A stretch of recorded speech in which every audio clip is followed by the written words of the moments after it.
दोस्तों नमस्कार, thank you, thank you, thank you. दोस्तों, मैं कुछ चीज़ें बताऊँगा आपके लिए और इस बिज़नेस के दरमियान जब मैं आप आज आप जो मुझे देख रहे हैं वो फिनिश प्रोडक्ट है, एकदम फिनिश। मैंने डायमंड घिस-घिसा के वो चमकता हुआ दिख रहा है। ये डायमंड कैसे बना था? मैं थोड़ी-सी एक 5-7 मिनट में अपनी एक स्टोरी बताऊँगा और इस उस स्टोरी से आपको बहुत कुछ सीखना है। यदि आप सीखोगे तो ही आप कुछ कर पाएंगे, नहीं तो कुछ भी नहीं कर पाएंगे। सबसे इम्पोर्टेंट चीज ये है कि मैं अपने बारे में बताऊं कि मैंने जब मेडिकल स्टोर चालू था मेरा, मैंने टीचर था और मैं टीचरशिप में मुझे एक बात समझ में आ गई थी कि यदि मैं जिंदगी भर टीचर बना रहा तो मैं जिंदगी में कभी भी आगे नहीं बढ़ पाऊंगा। मैंने टीचरों की स्थिति देखी थी और मेरे कई ऐसे मित्र थे, मेरे दोस्त थे जो टीचर थे और आज भी टीचर हैं। और वही जो बोलते हैं कि जो 23-20 तारीख के बाद जो कड़कापन चालू होता है वो मेरे साथ भी होता था और मैं बड़ा वो था। तो मुझे उस समय समझ में आया कि यदि अमीर बनना है, मेरा ड्रीम था अमीर बनने का, तो मुझे उस समझ में आया कि यदि अमीर बनना है तो दुनिया में जितने लोग भी अमीर बने हैं उनमें से कोई भी एक भी आदमी नौकरी में नहीं था। सबने कोई ना कोई बिजनेस स्टार्ट किया था और मैंने उसी बात को लेके अपना मेडिकल स्टोर डाला था। और आप मानेंगे नहीं, जैसे ही मेडिकल स्टोर डाला, मैं आपको कुछ चीजें बताऊंगा, कुछ उन चीजों से आपको मैं अपनी स्टोरी ये नहीं बता रहा हूँ कि मैंने बहुत बड़ा 30 मार का था, मैं ऐसा कुछ नहीं है। मैं भी आपके जैसा आदमी था। आपके जैसे लोगों के बीच में से निकल के मैं आया हूँ। मैंने मेडिकल स्टोर डाला और मेडिकल बढ़िया चल रहा था। लेकिन जब मेडिकल बढ़िया चल रहा था तो सब कुछ बढ़िया हो गया और कार भी खरीद ली मैंने और बढ़िया मुझे खुशबू आने लगी कि मैं अमीर बन रहा हूँ। लेकिन मेरे पास एक चीज खत्म हो गई थी, उस चीज का नाम है टाइम। मैं सुबह 8 बजे मेडिकल पे जाता था और रात को 10:30 के बाद ही घर में आता था। कभी भी 10:30 के पहले कभी नहीं आया। यदि मैं 10 बजे घर आ जाता था तो घर वाले खुश हो जाते थे कि आज ये उल्टा सूरज कहाँ से उग गया। ठीक है ना? तो ये मेरी लाइफ स्टाइल थी। और उसी मेडिकल के दरमियान मैं आपको इसलिए बता रहा हूँ कि जो बिजनेस है उनमें कितना फ्लेक्सिबिलिटी होती है, कब वो आपको अर्श से फर्श और फर्श से अर्श पे ला देते हैं। हमारे यहाँ एक कलेक्टर आए थे और उनको भगवान जाने जहाँ हमारा मेडिकल था वहाँ का रोड कुछ सकड़ा दिखा और उन्होंने वहाँ पे मास्टर प्लान लगाया और हमारी जो दुकान थी, जो हमारी 10 फीट चौड़ी और अंदर 15 फीट जो गहरी दुकान थी, वो दुकान नप गई और आप मानेंगे नहीं, 2 फीट बाई 10 फीट की बची। माने आज जो आदमी कल तक सेठ था वो आदमी एक दिन में रोड पे आके बैठ गया। और यदि आप मेडिकल का धंधा जानते हो तो मेडिकल में बड़ा ही विचित्र टाइप का धंधा है। अब उसके बारे में चर्चा करूं तो टाइम निकल जाएगा। मैं आपको ये बता रहा हूँ कि कब स्थिति, जो आदमी कल सोया था घर पे खाना खा के और दुनिया भर की बातें सोच रहा था, उस आदमी को एक कलेक्टर ने वहां पे मास्टर प्लान लगाया और वो दुकान खत्म हो गई। चूंकि किराए की दुकान थी तो जो किराए से मुझे दे रखी थी वो भी चाहता था कि खाली हो जाए। और जब वो दुकान टूट गई तो उसका वो जो कांटा था वो भगवान ने निकाल के फेंक दिया। उसके लिए भगवान की कृपा से अच्छा हो गया कि चलो इसको भगा नहीं पा रहे थे अपन, और मैं भगवान ने ऑटोमेटिक उठा के बाहर फेंक दिया और मैं फिर रोड पे आ गया। अब तो मेरे पास नौकरी भी नहीं थी और मेडिकल भी नहीं था। समझ गए ना मेरी बात को? ऐसी सिचुएशन में सिक्योरिटी नाम की एक चीज होती है जिसको सुरक्षा कहते हैं, जो ट्रेडिशनल बिजनेस होते हैं, मैंने वहां पे फील किया कि दोस्त यदि अपन एक ही आधार पर लगे रहे, एक ही उस पर लगे रहे, तो आपकी सिक्योरिटी बिल्कुल भी नहीं है ट्रेडिशनल बिजनेस में। आप ये मत सोचिए कि आपकी बहुत बड़ी दुकान है और कब वहां दुकान पे किस कलेक्टर की दृष्टि पड़ जाए, कहाँ कब क्या हो जाए। जो 20 साल के मास्टर प्लान रहते हैं उस मास्टर प्लान में आ जाए, कब क्या हो जाए भगवान जाने। तो मुझे वहां पे एक शिक्षा मिली, लेकिन चूंकि अब मेरे पास कोई जरिया नहीं था, कुछ तो करना था, तो मैंने एक नर्सिंग होम में जाके फिर दुकान खरीदी, फिर अपनी एबीसीडी चालू की और फिर वही धीरे धीरे सब कुछ जमाया। ठीक है ना? तो जो डॉक्टर थे उनने मुझे बिजनेस कराया था। मैंने बिजनेस मन से नहीं किया था, उनको खुश करने के लिए बिजनेस किया था। मैं हमेशा उनके फोन से डरता था। बस मेरे अंदर एक आदत थी कि डॉक्टर साहब नाराज ना हो जाएं, इसलिए मैं उनको खुश करने के लिए कुछ भी उल्टी सीधी बातें करता रहता था। और मैं उनसे पता लगाता रहता था कि अगली मीटिंग कब है। क्यों पता लगाता था? वो बोलते थे कि मनोज भाई अगले मंगलवार को अपन को मीटिंग में चलना है, तो मैं इसलिए पता लगा के रखता था कि मंगलवार के दिन अपन को इनके फोन नहीं उठाना है और इनके पकड़ में आना ही नहीं है, क्योंकि ये मीटिंग इंदौर ले जाएंगे। मेरा मकसद ये होता था और मैं इसी चक्कर में था। जैसे ही मंगलवार का दिन आता था, बुधवार का दिन आता था, डॉक्टर साहब के फोन आना चालू होते थे, लड़का हमेशा फोन उठाता था, हर फोन वही उठाता था, क्योंकि मुझे मालूम है आज मंगलवार है, यदि मैंने फोन उठा लिया तो डॉक्टर साहब मुझे मीटिंग में ले जाएंगे। समझ में नहीं बात को? माने मैं भी वैसे ही था जैसे लोग हैं, जैसा आप कर रहे हो वैसा मैं भी था। मैं अपने अपलाइन के फोन नहीं उठाता था, और जब मेरे जैसा आदमी डायमंड जा सकता है तो आप तो डायमंड पक्के में जाओगे दोस्त, क्योंकि आप भी फोन नहीं उठाते हो जब आपका अपलाइन फोन लगाता है। कुछ लोग मुस्कुरा रहे हैं, कुछ लोग हंस रहे हैं, है ना? तो उनकी हंसी बता रही कि सब एक से ही होते हैं, लोग तो लोग होते हैं, लेकिन अपलाइन अपलाइन होती है। डॉक्टर साहब का थैंक्स, डॉक्टर संजीव शर्मा और अर्चना भाभी का करोड़ों बार थैंक यू बोलता हूँ कि उन्होंने मेरा पीछा नहीं छोड़ा। यदि वो पीछा छोड़ देते, यदि आपका अपलाइन आपके पीछे पड़ा हुआ है तो आप उससे चिड़िए मत, वो आपके भविष्य को बनाने वाला है, आपको डायमंड ले जाने वाला है। याद करो आप, मैं याद करता हूँ तो रोंगटे खड़े हो जाते। मान लो डॉक्टर साहब ने मुझे छोड़ दिया होता तो आज मैं मेडिकल वाला होता, डायमंड कभी नहीं होता। मैंने ना, वो कार लेके आ जाते थे मेरी दुकान के सामने, उनकी इंडिका कार थी, दुकान के रोड पे खड़े हो जाते तो वहीं से इशारा करते थे, मनोज भाई आ जाओ, और मैं वहीं से, अरे सर मैं बस फोन ही लगाने वाला था सर, बस आपको याद ही किया और आप आ गए सर, और मैं जाके दुकान उनकी कार में पीछे जाके बैठ जाता था, वो मीटिंग ले जाते थे। ठीक है ना?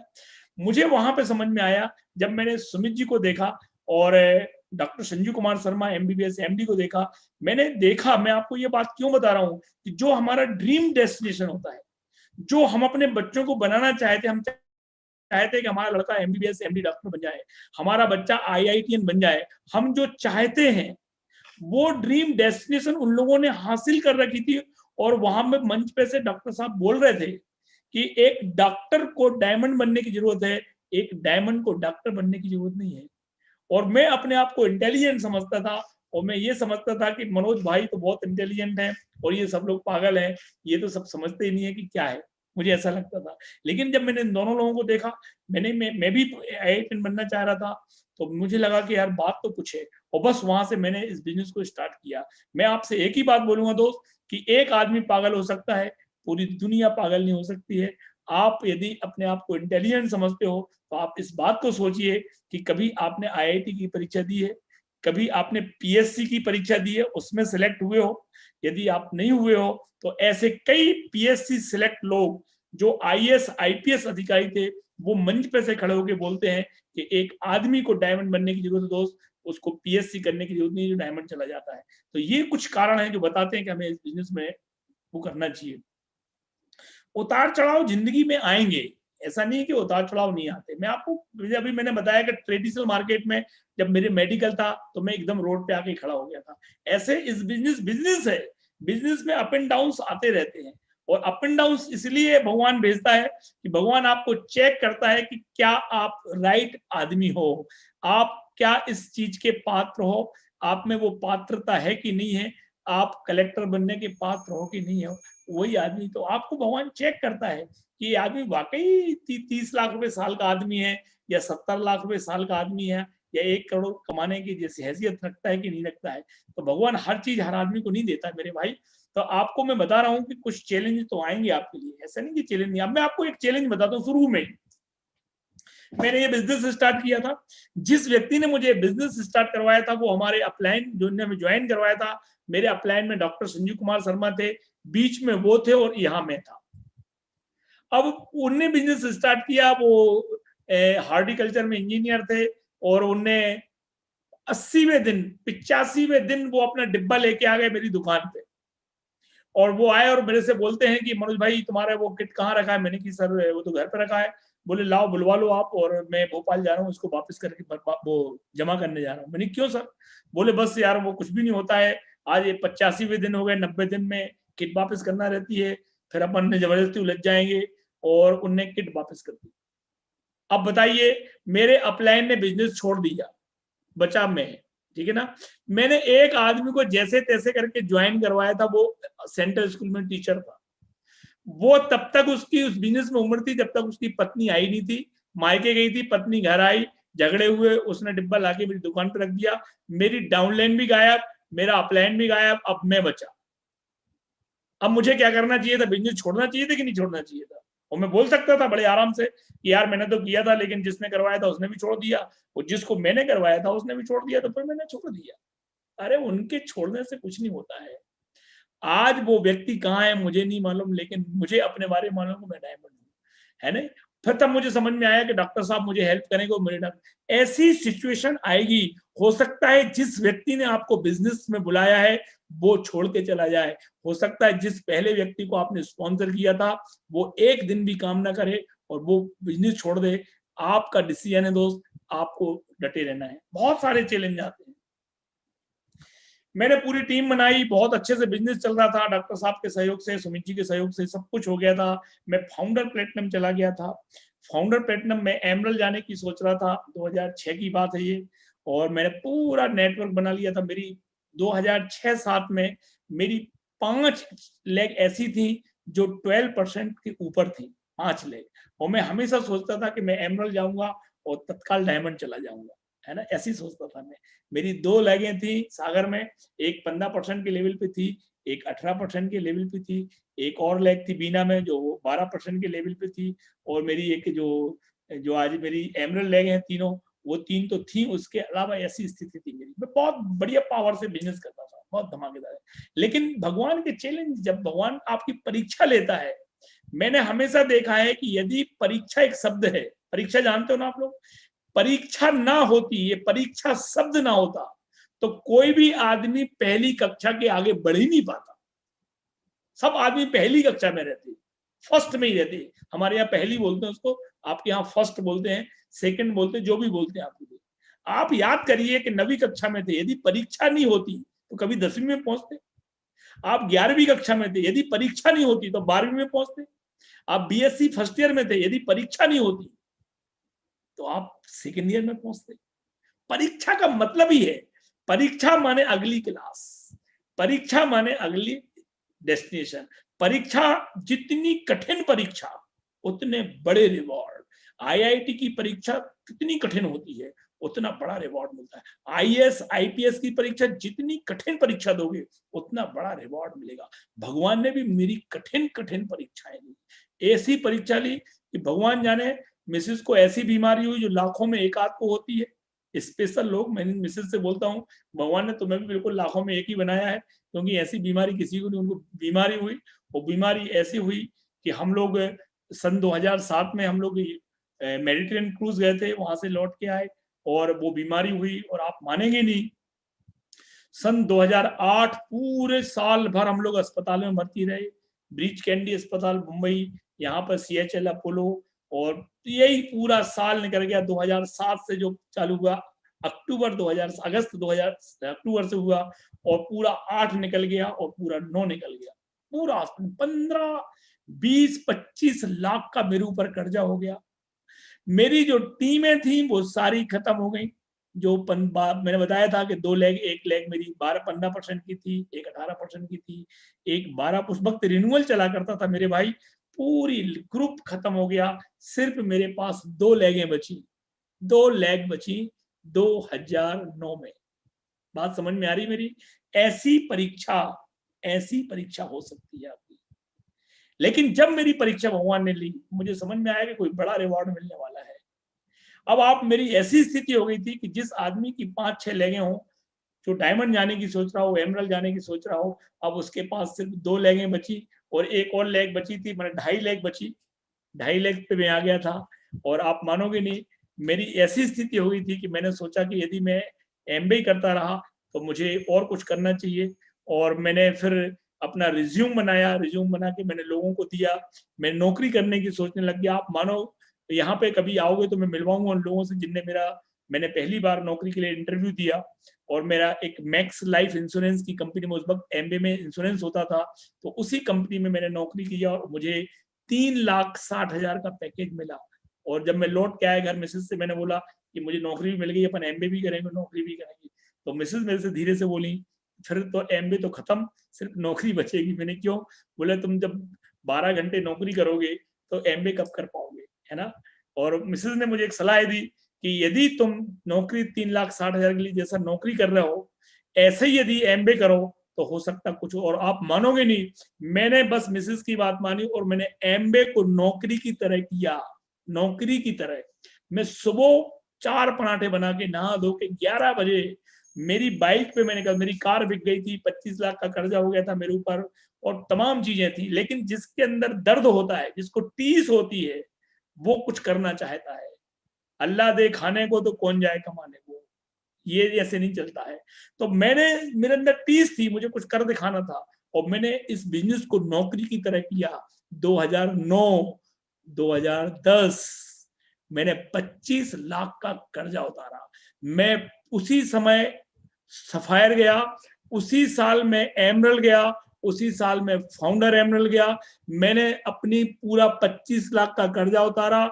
मैंने अपना एक प्लाट खरीदा नगद कैश। मैंने 3 BHK 1740 स्क्वायर फीट का 32 लाख रुपए का फ्लैट खरीदा इंदौर में और एक कार खरीदी दोस्त। और 2011 में मैं सब चीजों से निर्वृत्त होके और फिर वही नए घोड़ा और नए मैदान में आ गया। मैं ये चीजें क्यों बता रहा हूँ आपके लिए? मैं इसलिए बता रहा हूँ कि एमवे वो जड़ी बूटी है दोस्त, भगवान परीक्षा लेता है, लेकिन जिसको ये सूट हो जाए उसकी पूरी लाइफ बदल जाती है। इसलिए मैंने ये थोड़ी सी घटनाएं बताई थी आपके लिए। अब बात करता हूँ नए लोगों से जो मीटिंग में थे और आज इस बिजनेस में जुड़े हुए थे।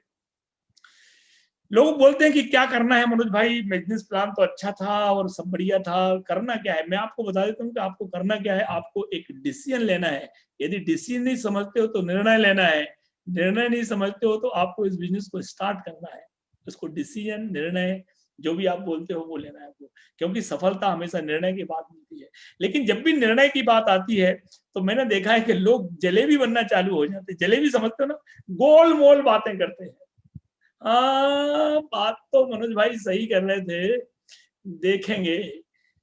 नहीं नहीं मनोज भैया, आप बोल तो सही रहते, विचार करेंगे। नहीं नहीं, आप बात तो वो तुम्हारे जो जिनका तुमने बुलाया था वो कौन थे, इंदौर वाले?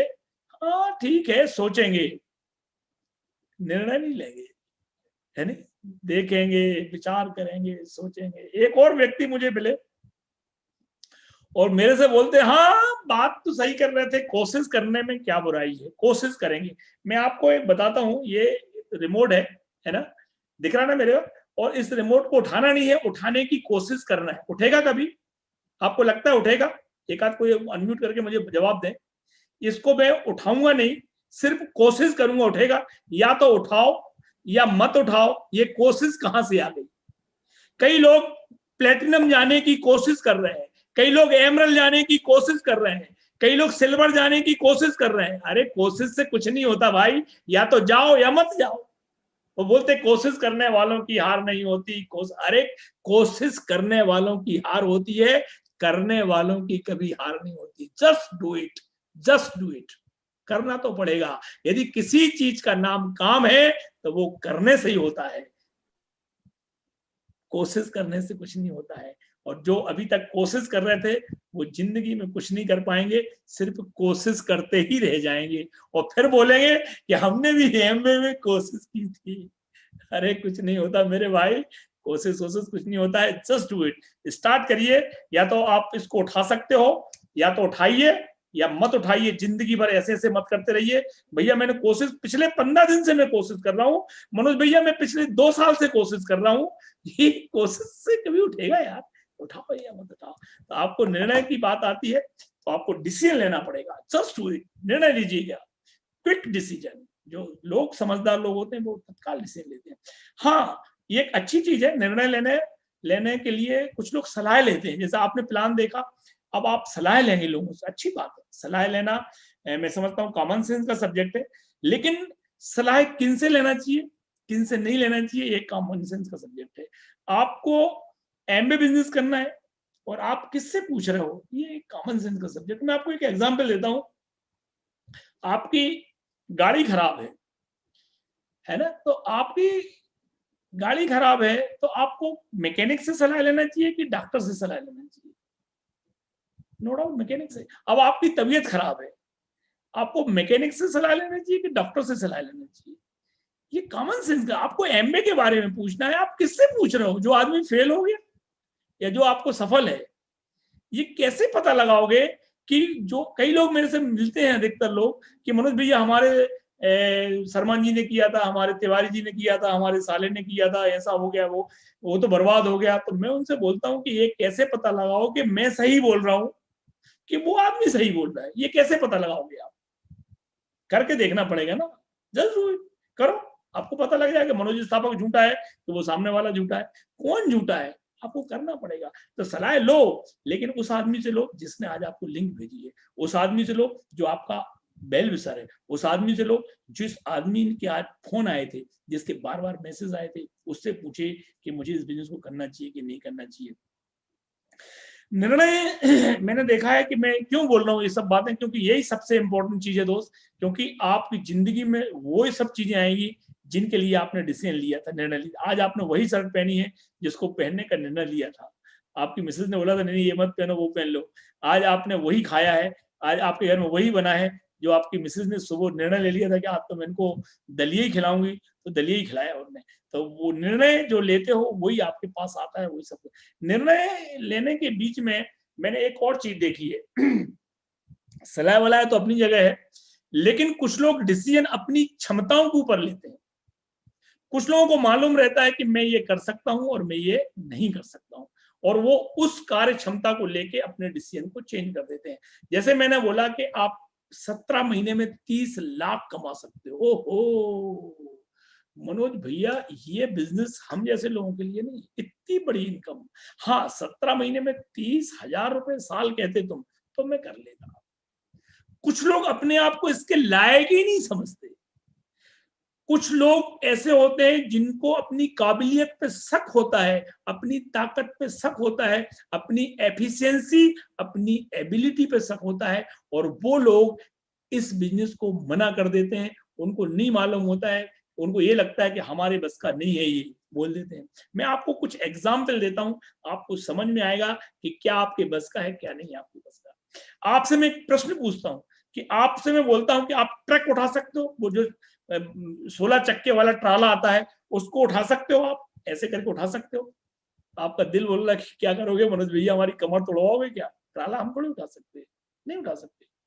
कभी उठाने के बारे में सोचा? क्यों सोचेंगे, पागल हैं, जो काम कर नहीं सकते उसके बारे में सोचना क्या, क्यों सोचना, जिस गली नहीं जाना अपने लिए। चलो एक प्रश्न, दूसरा प्रश्न, क्या आप 100 किलोमीटर प्रति घंटे की रफ्तार से दौड़ सकते हो? तो आप हंस रहे हो, क्यों दौड़ेंगे भैया, पागल हो गए, हमारा फेफड़े फट के बाहर आ जाएंगे, इतने दौड़ ही नहीं सकते। कभी सोचा? कभी नहीं सोचा, क्यों सोचेंगे, ऐसी उल्टी सीधी बातें क्यों सोचेंगे हम? सही है, बिल्कुल सिर्फ सेम वही प्रश्न है कि क्या आपने 30 लाख रुपए या 1 करोड़ रुपए साल कमाने के बारे में सोचा? आप सोचोगे क्यों सोचेंगे, जो हम कर ही नहीं सकते उसके बारे में उस रास्ते जाना ही क्यों। सही है। चलो अब मैं आपको बताता हूं कि यदि आपको किसी काम को करने की कोई क्षमता नहीं है तो यूज टूल, आप टूल यूज करिए। यदि मैं आपको जैक दे दूं, जैक, जैक समझते हो ना, यदि मैं आपको जैक दे दूं तो आप ट्रक को उठा सकते हो, ट्रक क्या, ट्रक के पिताजी को उठा दोगे। यदि मैं आपको पल्सर गाड़ी दे दूं तो 100 किलोमीटर प्रति घंटे दौड़ सकते हो, 120 भी दौड़ सकते हो। तो जहां जिस काम को आपको करने की क्षमता नहीं है, यदि आप उस काम को करना चाहते हो तो आपको प्रॉपर टूल यूज करना पड़ेगा, वो काम आसान हो जाता है। और इस बिजनेस में यदि आपको लग रहा है कि आप इतनी बड़ी इनकम पे नहीं जा सकते हो दोस्त, तो आपको टूल यूज न करना पड़ेगा, और वो टूल है ब्रिट वर्ल्ड वाइड का एजुकेशन सिस्टम। आपको स्मार्ट टच ऐप, आपको आपके अपलाइन, वो सारे उन पर भरोसा करना पड़ेगा, उनकी एबिलिटी, उनकी कार्य क्षमता पर भरोसा करना पड़ेगा। वो आपको ट्रक उठाना सिखा देंगे, वो आपको 100 किलोमीटर प्रति घंटे दौड़ना सिखा देंगे। तो आपको, यदि आपको ऐसा लग रहा है कि आप निर्णय लेने में यदि आपको दिक्कत आ रही है, तो आप डिसीजन बहुत इंपॉर्टेंट चीज है दोस्त अपनी लाइफ में। मैं उनसे बात नहीं कर रहा हूँ जो नए लोग हैं, मैं उनसे बात नहीं, मैं उनसे भी बात कर रहा हूँ जो प्लेटिनम जाने का निर्णय नहीं ले पा रहे हैं, जो एमरल्ड जाने का निर्णय नहीं ले पा रहे हैं, जो डायमंड जाने का निर्णय नहीं ले पा रहे हैं, मैं उनसे भी बात कर रहा हूँ। हर चीज, हर पिन एक ही चीज पे निर्भर करती है, उसका नाम है निर्णय, डिसीजन। आप निर्णय ले लोगे उस दिन सब कुछ आपको जैसा हो जाएगा। आप तो चाहो, आप तो इच्छा रखो, आप तो चाहो कि मुझे 60 लाख रुपए साल आना चाहिए, आपकी इच्छा होना चाहिए, भगवान तो पूरी करने के लिए बैठा है।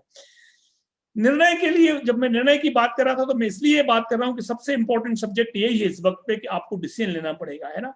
और जब मैं बात कर रहा हूँ फिर निर्णय की, तो निर्णय वही लोग ले पाते हैं जिनको फेथ होता है। किन पे फेथ होता है? अपने आप पे। कुछ लोग दुनिया पे भरोसा तो करते हैं, उन पे खुद पे भरोसा नहीं। वही आदमी निर्णय ले पाता है जिसको अपने आप पे भरोसा होता है, और दूसरा फेथ होता है गॉड के ऊपर, भगवान के ऊपर।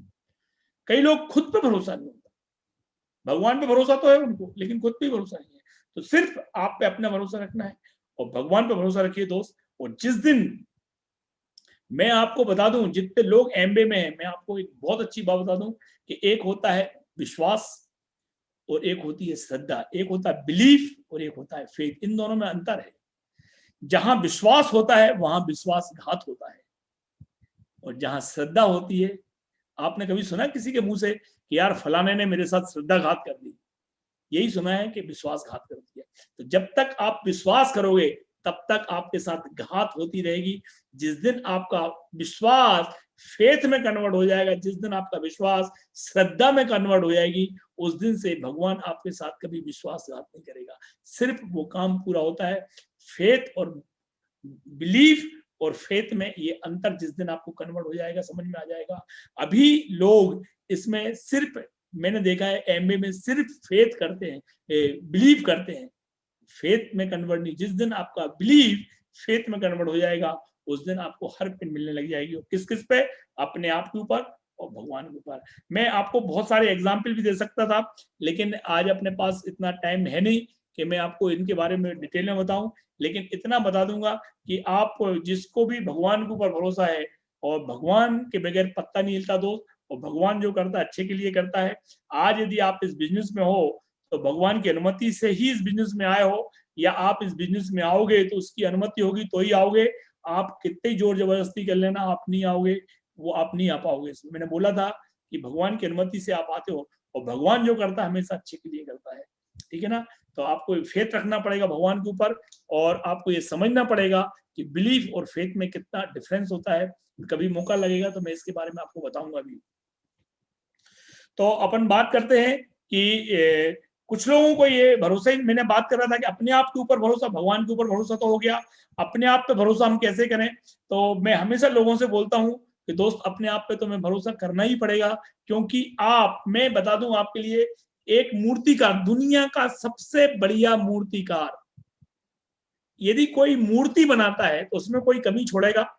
नकवी जी या देवेश भैया, दुनिया के सबसे बेहतरीन बढ़िया मूर्तिकार ने जो मूर्ति बनाई है वो कभी कभी नहीं छोड़, क्यों? क्योंकि उसका नाम, उसकी इज्जत जुड़ी हुई है। ऐसे ये जो मूर्तियां है ना, जो हम आप सब बैठे हुए, इन मूर्तियों को बनाने वाला और कोई नहीं, परम पिता परमेश्वर ने इन मूर्तियों को बनाया दोस्त। इनके अंदर कोई कमी नहीं है। आप ही वो व्यक्ति हैं जो इस बिजनेस में डायमंड जाने के लिए आए हैं। भगवान ने इसलिए आपको ज्वाइन करवाया है। इसी भगवान के यहाँ देर हो सकती है, अंधेर नहीं हो सकता है। Faith in God. भगवान ने आपको हेबिली ऑब्जेक्ट बनाया दोस्त। आप ही वो व्यक्ति हैं जो इस बिजनेस में सफल होने के लिए बनाए हैं। आपको अपने ऊपर भरोसा रखना है। कुछ लोग मैंने देखा है कि कुछ लोग बिल्कुल ऐसे बुझे बुझे से रहते हैं, और एक कभी यूज ही नहीं करते उस चीज का, अपनी एबिलिटी का यूज ही नहीं करते हैं। मैंने एक बार एक व्यक्ति के घर गया और मैंने उनसे पूछा कि आपके घर में इतना मद्दा मद्दा सा उजेला क्यों है? तो उन्होंने ऐसा बल्ब तरफ देखा और होल्डर की तरफ देख के बताया कि मनोज भाई क्या है कि इस होल्डर में इतनी पावर है। तो मैंने उसके होल्डर की तरफ देखा तो उसमें उन्होंने 0 वाट का बल्ब लगा रखा था। मैंने उस 0 वाट के बल्ब को निकाल के उसमें 200 वाट का बल्ब लगाया, उजेले उजेला। कुछ लोगों को भगवान ने ये होल्डर दिया हुआ है, ये होल्डर है, इसका उपयोग करो मेरे भाई, इससे आप करोड़ों रुपए साल कमा सकते हो। हमने इसमें 20,000, 25,000, 50,000 का बल्ब लगा रखा है, और हम बोलते हैं हम तो 50-60 हजार रुपए ही कमा सकते हैं। इस, अरे आप करोड़ों रुपए साल कमा सकते हो, इस होल्डर का उपयोग तो करो मेरे भाई।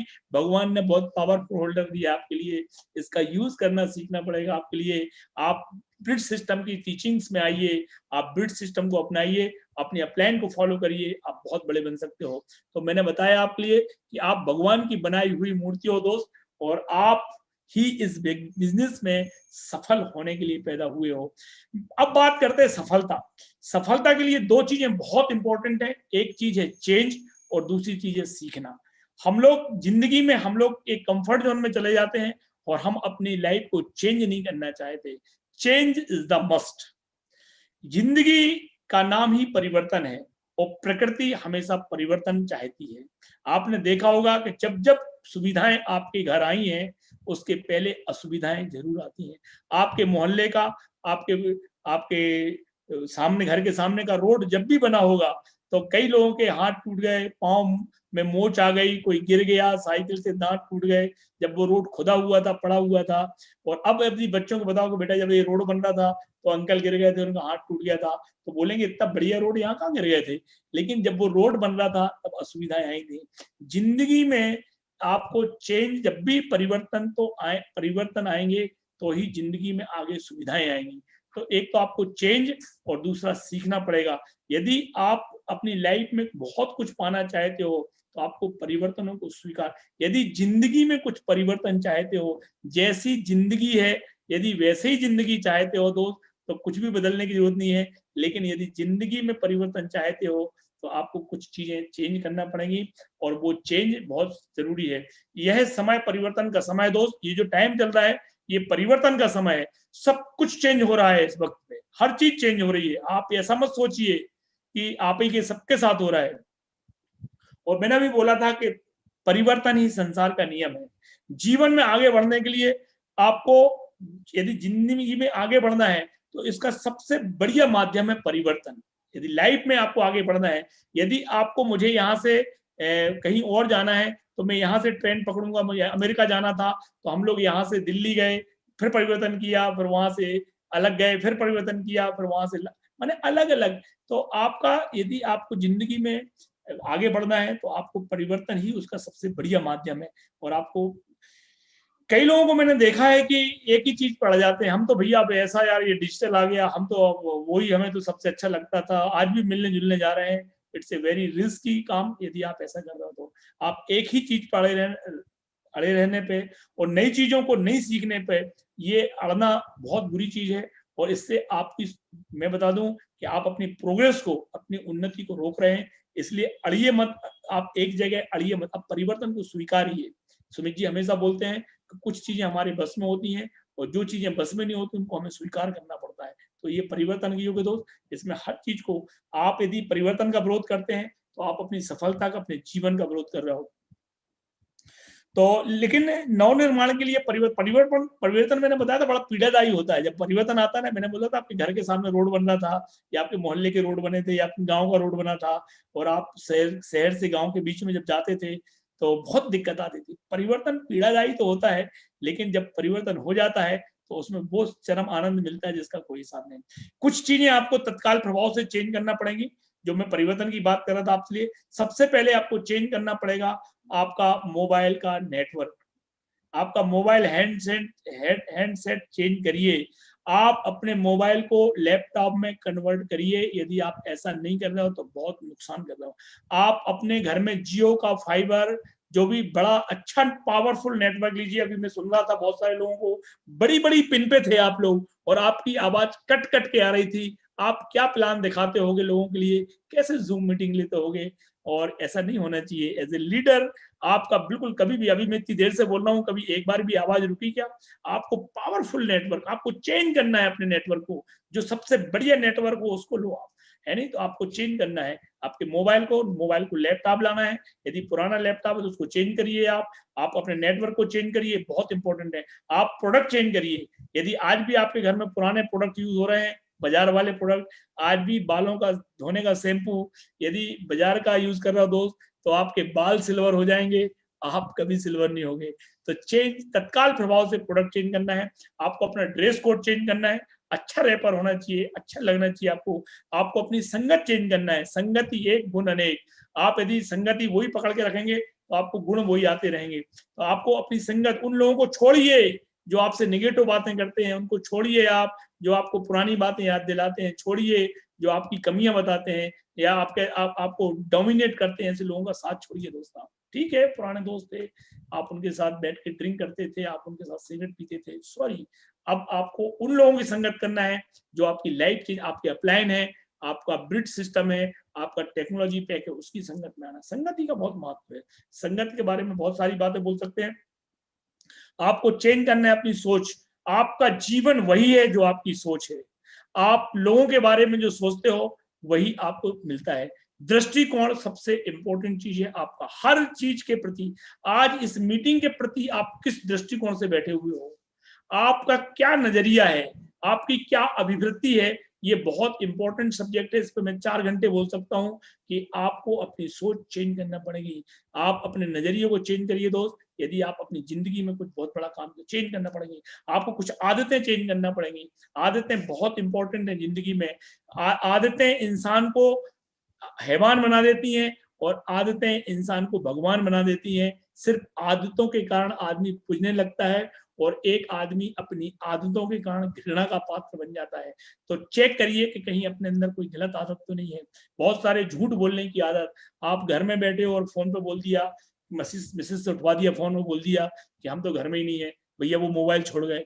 ये आप भी पाप कमा रहे हो अपनी मिसेस। छोटी छोटी बातों पे ये झूठ बोलने की आदत, it's a not good habit. आप बोलते हो आपको सक्सेस नहीं मिल रही है, आप चेक करिए अपने ब्लैक डॉट्स, आपको मालूम पड़ जाएगा कि आप कहाँ कहाँ गड़बड़ कर रहे हो और ऊपर परमात्मा आपको देख रहा है।